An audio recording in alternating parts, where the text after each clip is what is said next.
যেন বিদ্যুৎ চমকালো চট্টগ্রামের আকাশে। নাম তার তাইজুল ইসলাম। 1 ওভারে জোড়া আঘাত, টালমাতাল জিম্বাবুয়ে শিবির।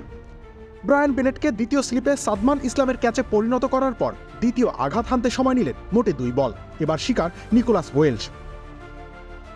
তাইজুলের খুব শার্প একটা আর্ম ডেলিভারি, বাহাতিদের ক্লাসিক ও অব্যর্থ এক অস্ত্র, যেটা এসে পড়লেই ব্যাটাররা ভাবেন বল চলে যাবে বাইরে দিয়ে। ওয়েলশও সেটাই ভেবেছিলেন, ব্যাটই তুললেন না।